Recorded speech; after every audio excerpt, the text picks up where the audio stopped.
Okay, we got the new Onglu out in game. We're gonna check the numbers and everything, but I can already tell you that this ID is gonna be good. He deals good damage, but he's not mandatory for charge. He doesn't bring anything new or innovative to charge.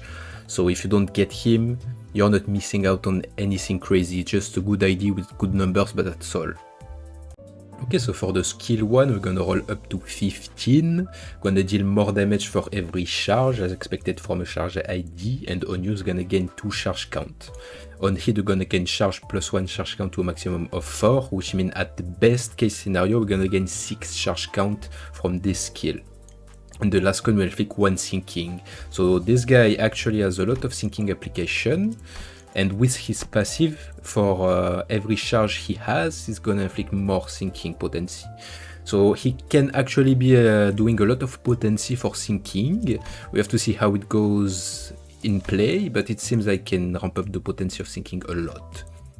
So other than that, this skill does not consume charge count at all, which means you cannot ramp up your charge by using this skill. And this ID actually does not ramp up his charge by using his skill 3 either, so you're forced to use the skill 2 to consume all your charge count. So it's a pretty okay skill 1, but you do not gain charge from it, you cannot consume your charge count from it, so it's a bit weird, but I guess that's what they intended. They want this card deck to use the skill 2 to get the charge count into charge potency. So when you're using the skill 2, when you don't have enough charge potency, you're gonna hit your own team.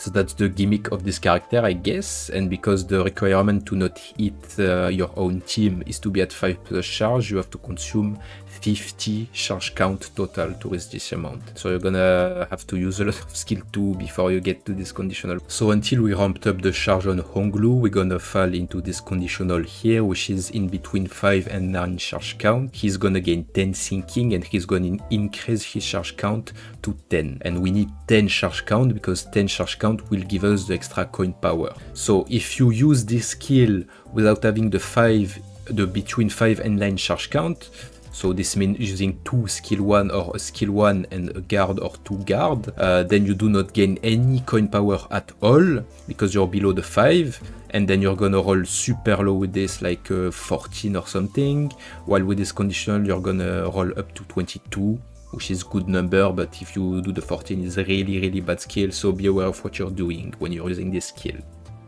Make sure you have 5 charge count at least. It's not hard at all, but it's something to keep in mind. So then after that, we're gonna go indiscriminate, and the skill will gain 1 attack weight. So indiscriminate means we're gonna hit randomly even our allies, and unfocused volley means each coin will hit a random target. So there is 4 coins and it's an attack weight of +1, so 2 attack weight. So this means it will hit 8 targets, potentially 8 different targets. It's random, so it might not be 8 different, but it could be. And it includes your own teammates. So you have to be careful when you use this. It's a blunt skill. And in the charge team, you have like W Ryosho that's blunt fragile, and you have W Don that's blunt fragile. And if you use W Meursault, I believe he's blunt fragile as well. So you can potentially delete the 2 main damage of your team if you're not careful when using Honglu skill 2. You don't have to worry about that for the multi-crack because they are blunt resistant. And Autis, I believe, is normal. So you have to be mindful of who you're gonna pair with him if you still use the all W Corp IDs or the all W Corp damage dealer, because as you saw they are blunt weak and they will very likely get stagger from this skill. So for now we don't have a full blunt resistant team for charge, but if you get more multi-crack IDs and then you're gonna use maybe the R-Corp Ishmael, then you can be blunt resistant and you don't really care about hitting your own teammate. So just be mindful of who you're putting with this character, because if they are blunt weak they might get staggered since you have to use this skill a lot. So after killing everyone with the indiscriminate, what happens is you consume the 10 charge count. So consuming 10 charge count means you gain 1 charge potency. And if you have 8 plus remaining charge count after consuming the 10 charge count, so if you had 18 charge count when using this skill, you consume the extra charge count to deal plus 40% more damage. So this means we're gonna use this skill if every time you use it you have 18 charge count, we're gonna use it 3 times to ramp up the charge to be at this conditional that will remove the indiscriminate attribute. So other than that, you're gonna inflict sinking, raise the stagger threshold for every coin, and the last coin will inflict 2 sinking count. So that's basically like our Corp Ishmael, but you do have sinking count on the last coin. So now you might be thinking, how the hell do I give him a lot of charge count? Well, it's simple. In the charge team, you already have like W Corp Meursault, or Electric Screaming Meursault, which gonna give 8 charge count to one other ally, and if you do an envy resonance, you can give it to basically everyone. So we have 8 charge count from here, and we have obviously Telepole Don, which gonna give a lot of charge count if you corrode it. So I believe it's 10. Yeah, give 10 charge count to everyone, and then for every resonance, a random ally again. Well, it's random, so not really gonna rely on this. But you have 10 charge count from Telepole Don Overclocked. You can easily fuel it in charge team. And you have 8 from Electric Screaming Meursault. Okay, so for the skill tree of Honglu now, I'm a bit disappointed because in the trailer it looked like a big AoE, but in-game is just 1 attack weight. So the skill is actually very simple here, base power +1 and con power +1 for every charge, max 5. So if we have 5 charge, we gain 5 con power, 5 base power, so we have +10 here, so we are at 28 already. On use we gain 7 charge count, and if we had 10 plus charge count, we gain +4 final power. So 28 plus 4, we can do a 32 with this skill, which is like literally an ego roll. And then we deal this skill power times 5% more damage. So I was wondering what this is. I guess it's the number you roll. So if you roll a 32, you have 32 times 5%, I guess. That's how I'm seeing it. So if it's not that and you know what it is, then let me know. But then 150% damage, so that's a lot, 150. And at 3 plus charge, we deal 20% more damage for every charge to a max of 100. So 250% more damage on this skill that rolls a 32 with all the conditional. Yeah, if the guy is blunt weak, then yeah, they get literally deleted, I guess. And because you can apply fragile and everything with your other IDs, like you have the blunt fragile from multi-crack Il's Cliff or Fost, I believe. Then you have the base ego of Ryoshu that's fragile and everything. So yeah, you can nuke people with this basically. Then we're gonna gain charge +3 charge count, max 8. So as you see here, we don't consume charge count either, so you only consume charge count with this. They want you to use the skill 2 to hit your own ally to consume the charge count. That's the gimmick of this character, basically. And we inflict 4 sinking and 4 sinking count on 1 coin. So yeah, we gain 3 sinking count from this, basically, so that's a lot. It could be very good for sinking, basically. So pretty good skill tree overall, very high damage potential here. And very high rolls as well. Sadly, it's not AoE. Apparently, we're not allowed to have AoE in charge yet. It's only for bleed or something, I don't know. But anyways, for the guard, we're gonna gain 3 charge count when using it, 2 times per turn. So if you use it 2 times, gain 6 charge count.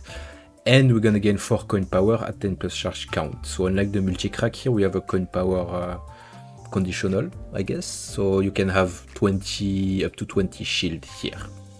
So that's good. But the main appeal of this is that it's an envy guard, which means if you use him in envy resonance team, you have an envy button on demand, and if you use him in the charge team, you can do your electric screaming envy resonance more easily with this. So now for the passive, gain 1 charge every time this unit consume 10 charge count as expected, obviously. At 2 plus charge, inflict 1 more sinking with base attack skill for every 2 charge, max 2. So if we have 4 charge count, we're going to inflict 2 more sinking with base attack. So you have 2 more sinking for each coin on this skill, on this, and on the last skill, on the third skill. So this guy, that's why I say this guy does a lot of sinking potency, because when he's ramped up, he can do a lot of sinking potency, and he might be relevant in sinking team. I can tell you for sure, because obviously I don't have the idea and I didn't test it, but the potential is there. And then deal 5% more damage for every charge he has, to a max of 25, as expected from a charge ID. And now the support passive, one ally with the most charge when using a base attack skill that gains charge count deals plus 15% damage with the final coin. So that's actually pretty good. Like I said in my previous video, we were just reviewing the patch note kit. This guy passive is irrelevant for charge basically.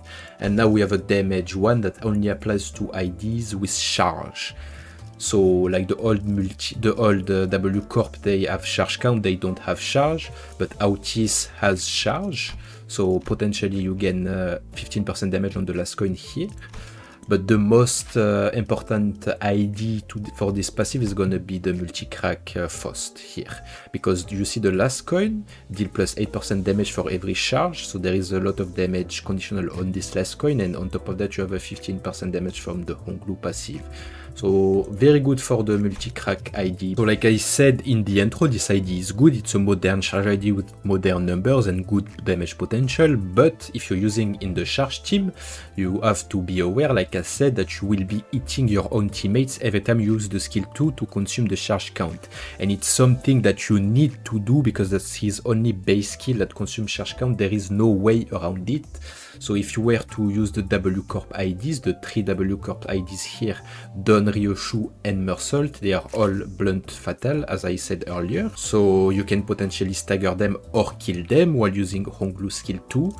And I believe Ryoshu, until you use a different ego, she is NV fatal. So NV blunt, literally Honglu skill 2, you will literally one-shot her if you use Honglu skill 2. Or your option is to just simply not use W Ryoshu and use someone else if you want, I guess. But you can use him in the charge team anyways, but you have to be aware of what I just said. Other than that, you can use him in sinking potentially, because he has a lot of sinking potency as you saw, and he doesn't really have a lot of coin on his skill 1 and his skill 3. And you have Echoes of the Manor, which can help with the sinking count and everything, so I'm not gonna test it to find out because I don't have him, but potentially there is some kind of synergy or benefit for using him in the sinking team. And I actually forgot to talk about the NV team, so I'm gonna add this in at the very end. Yeah, you can use him in the NV Resonance team, so as the NV Blunt version of the team from my NV video. You can check it out if you want details on why we use all these IDs here and why they are in the team. But basically you would replace the Ryoshu here because she doesn't have an NV guard, and we're gonna replace, or if you use the Jeshirodion instead of Ryoshu, you're gonna replace the Jeshirodion because she has a Gloom guard. And now with the new Honglu, we will have 6 out of 6 NV Resonance at any time we want with the guard from all the IDs. So that's just literally perfect for your middle Sinclair and your middle Don counter to use the skill 3 as counter every turn if you wish. And obviously this being a blunt team means every ID here is blunt resistant. So that's very good because they do not care about getting hit by the Honglu skill 2.